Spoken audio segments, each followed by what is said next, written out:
Thank you very much, Agricultural Secretary, Kiko Laurel. Please be seated, Kiko Laurel, for your kind introduction. Special Assistant to the President, Secretary Anton Lagdameo.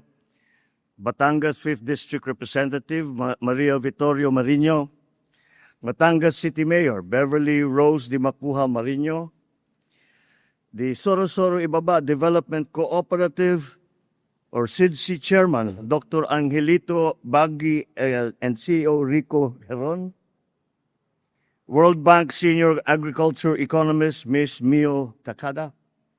Stakeholders and members of the cooperative, my fellow workers in government, distinguished guests, ladies and gentlemen, magandang umaga po sa inyong lahat.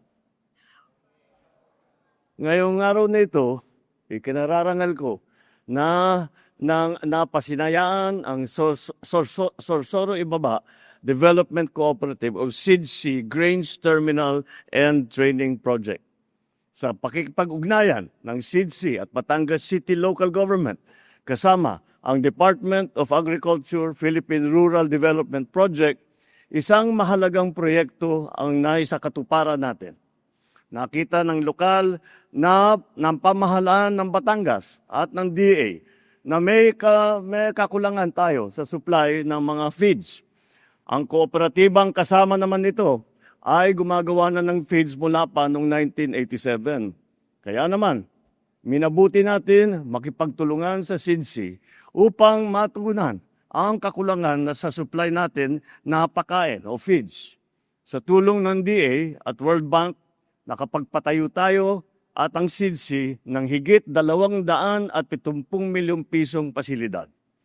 Ito pong feed mill facility na ito ay may 2 silo na may kabuong ng kapasidad na 12,000 metriko tonelada ng mais. Katumbas ito ng 480,000 sako na pagkain para sa higit na 1,000 baboy o kaya naman ay halos 600,000 manok. Sa pamamagitan nito, mas magiging maayos ang pag-iimbak ng ating mais. Mas magiging matibay ang ating suporta sa industriya ng poultry at saka ng livestock. At higit sa lahat, magkakaroon ng katiyakan ng kita ang ating mga magsasaka at ang ating mga negosyante. Hindi lamang dito sa Batangas, kung hindi sa buong Calabarzon. Talagang masasabi ko na ang SIDC ay isang modelo ng kaunlaran. Pinatunayan ito na kayang-kaya ng mga kooperatiba na makipagsabayan sa mga malalaking negosyo at magpatayo ng mga malaking pasilidad. I extend my own personal congratulations being a great supporter of the cooperative movement. SIDC is one of our models and examples of how a cooperative should be run, how a cooperative helps its members, and how a cooperative helps the industry. Kaya naman po, talaga lahat ang una sa lahat ng aming mga polisiya, sa DA, sa pamahalaan, one of the first elements of everything that we do is to consolidate and coordinate and organize all our farmers into cooperatives, farmers groups, all kinds of organizations. Kasi kapag iisa lang, lagi kong sinasabi ito mula pa nung ako'y nagsimula sa serbisyo publiko, kapag ang isang tao lang, if you are only one person, you have only one voice. You build a cooperative that is working well together, that is managed well, such as SIDC. And you will find na palaki ang boses ng ating mga magsasaka, ng ating mga mangingisda. Kapag ang kooperatiba natin ay matibay at buo ang suporta na natatanggap nila galing sa pamahalaan. Kung nagawa ito ng SIDC, nakakatiyak din ako na magagawa nito ng iba pang mga kooperatiba sa bansa. Kaya nananawagan po ako, mas patatagin pa natin ang ugnayan sa pagitan ng pamahalaan at sa pribadong sektor, kasama ang ating mga magsasaka. Dahil sa ating pagsasanib puwersa, nakita natin na posible pala na maraming hangarin natin ay mas matulungan pa ang ating mga kababayan. Nakita rin natin na kaya pa natin magbigay ng oportunidad sa ating mga magsasaka upang maabot ang kanilang mga pangarap.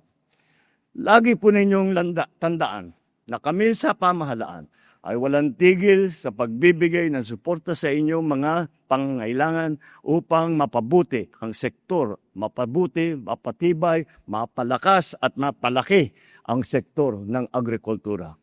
Kaya't inatasan ko ang DA na makipag-ugnayan sa CDA, Cooperative Development Authority, para patibayin, palakasin ang mga kooperatiba ng ating mga magsasaka. Gaya ng SIDSI, tutulungan natin ang mga kooperatibang ito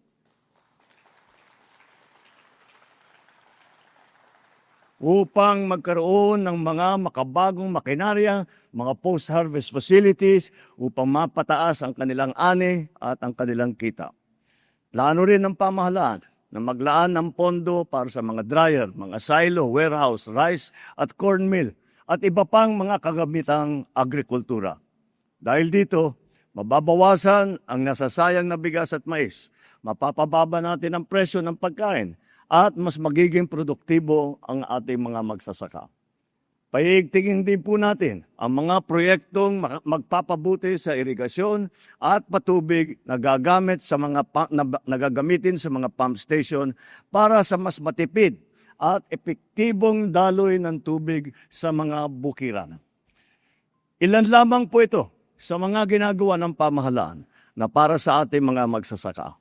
Tinitiyak po natin sa inyo na gagawin namin ang lahat upang matupad ang mga ito. Palalawakin pa natin ang mga programa na ito. Ipapabuti natin at ipapataas ang ating produksyon sa pamamagitan ng pagbibigay ng mas epektibong makabagong teknolohiya. Titiyakin natin na abot kamay ang lahat ng suporta upang mapabilis at mapadali ang pagdadala ng kanilang ani sa merkado. Mga kababayan, ating aalahanin na ang bagong Pilipino ay parang isang masikap na magsasaka. Siya ay may disiplina, may husay, may pagmamahal sa bayang kanyang pinapalago. Patuloy tayong magsikap, patuloy tayong magtulungan at magsulong para sa pagunlad ng bagong Pilipinas. Maraming salamat po at mabuhay! Bagong Pilipinas, mabuhay po tayong lahat. Magandang umaga po sa inyo.